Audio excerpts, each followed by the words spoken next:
Meus amigos, então vamos lá. Vamos falar então sobre a diferença entre a legítima defesa e o estado de necessidade. Esses dois institutos são regulamentados pelo Código Penal, perfeito? E são excludentes de ilicitude ou antijuridicidade. O que é ilicitude, antijuridicidade? É tudo aquilo que demonstra uma relação de contrariedade entre o fato concreto, tá certo? O fato típico e o ordenamento jurídico. Então a lei está demonstrando que aquilo que é ilícito, aquilo que é antijurídico, é contrário a ela. Perfeito? Então, a excludente de ilicitude funciona para quê? Para tirar essa contrariedade, para tornar um fato que a princípio era contrário ao direito, era ilícito, era antijurídico, em lícito, em jurídico. A norma, nesse caso, já está falando que este fato é agora que operou-se uma excludente de ilicitude, é agora de acordo com o direito. Então, avançando para a gente fazer a diferenciação da legítima defesa e do estágio de necessidade, tendo em vista que essas duas excludentes são as que mais caem nos nossos concursos. Então, não vou ler, perfeito, o artigo, mas depois, por gentileza, que vocês peguem a norma e verifiquem o artigo 24, que trata do estado de necessidade, e o artigo 25, que trata da legítima defesa. Olha só, senhores, o estado de necessidade é uma ação, perfeito, contra um bem jurídico alheio, que pressupõe, na verdade, um conflito de interesses lícitos. Olha só, um fator que diferencia muito o estado de necessidade da legítima defesa. Aqui no estado de necessidade, então, eu tenho o quê? Um conflito de bens lícitos, que não pode ser resolvido de outra forma. Então, eu não tenho como solucionar aquilo que não sacrificando um bem desse, que é lícito, em detrimento da preservação do outro bem que também é lícito. Funciona como uma balança o estado de necessidade. Aqui eu tenho dois bens lícitos sendo ameaçados, em ameaça. Para salvar um, eu tenho que sacrificar o outro. Para eu falar em estado de necessidade, então, agora, eu vou ter uma ação, um conflito de interesse entre bens lícitos e a inevitabilidade que vai existir.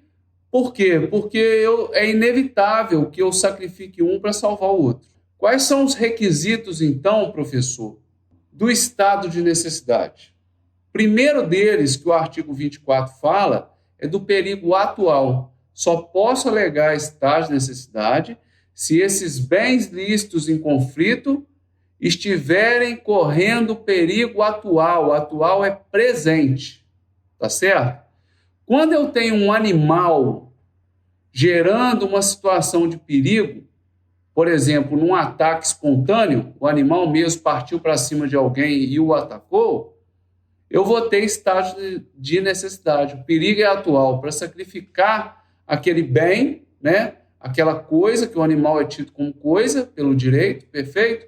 Eu tenho o bem coisa e o bem vida, ou integridade física, para sacrificar a vida do animal, que é uma coisa para o direito, que é um semovente para o direito, eu vou salvaguardar a pessoa, a integridade, a vida. Então, olha só, eu tenho dois bens lícitos em conflito, tá ok? Então, lembrem-se disso. Ataque espontâneo de animais, eu não estou falando de legítima defesa, eu estou falando de estado de necessidade. Continuando. No estado de necessidade, o agente vai buscar salvar um direito dele próprio ou alheio. Então, eu posso, no estado de necessidade, também salvar um direito de terceiros. Outra característica, outro requisito, inevitabilidade do comportamento lesivo. Só vai existir estado de necessidade se aquilo que eu empregar, aquele sacrifício que eu impor aquele bem lícito, foi a única forma de eu salvar o direito que estava sendo ameaçado. Perfeito? Então, lembra no ataque de animais. Se eu tivesse outra forma de preservar a vida do cachorro e interromper o ataque daquele cachorro, eu teria que adotar. Ah, não, mas não tinha outra forma.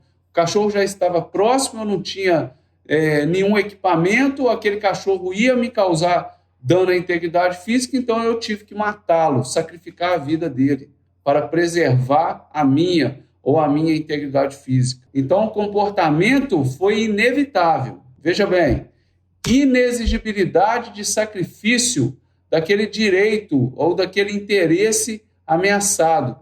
Nesse caso, eu estou falando que tem que existir ponderação, tem que existir proporcionalidade. Só vai existir estado de necessidade pelo Código Penal comum, tá certo? Quando este comportamento do agente, diante daquele perigo atual, for para evitar um mal maior. Então, essa ação do agente tem que ser para sacrificar um direito de igual valor ou um direito de menor valor do que aquele direito que foi protegido.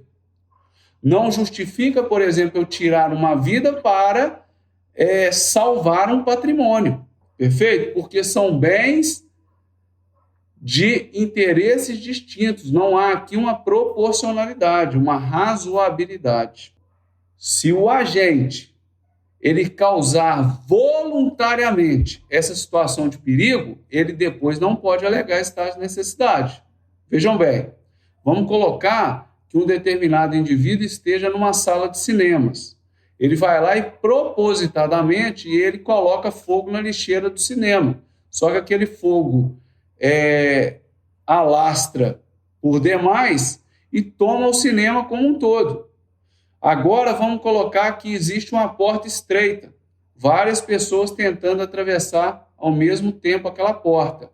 Vamos colocar que esse agente que colocou o fogo, veja bem, causou a situação de perigo voluntariamente, dolosamente, ele começa agora a agredir, a causar lesões nas pessoas que estão na sua frente, justamente para ele conseguir sair primeiro.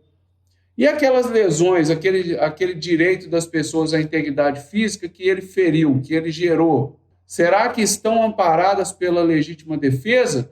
Aliás, pelo estado de necessidade? Quando ele vai lá e fala assim, não, para salvar a minha vida, eu sacrifiquei a integridade física de outras pessoas?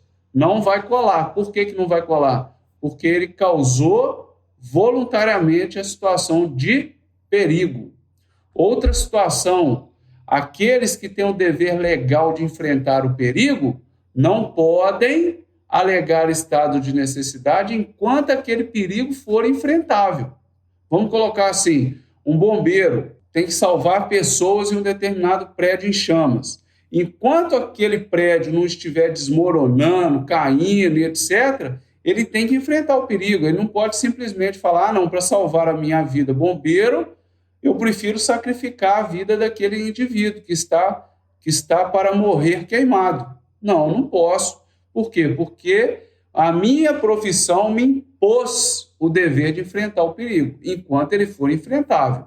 Então, enquanto o prédio estiver em chamas e tiver condição de eu entrar, salvar e sair, eu tenho que fazer isso. Se eu não fizer, eu não posso alegar estado de necessidade. Tá ok? Eu não seria obrigado a enfrentar um perigo que é inevitável. Vamos colocar que aquele prédio começou a desmoronar todo, não tem jeito. Se eu entrar, eu vou morrer, eu vou sacrificar a minha vida. É fato. Aí eu não posso, dispor da minha vida desse jeito. Não é uma situação de perigo enfrentável. Mas fora disso, eu tenho que enfrentar. Se eu não enfrentar, eu não posso alegar estado de necessidade.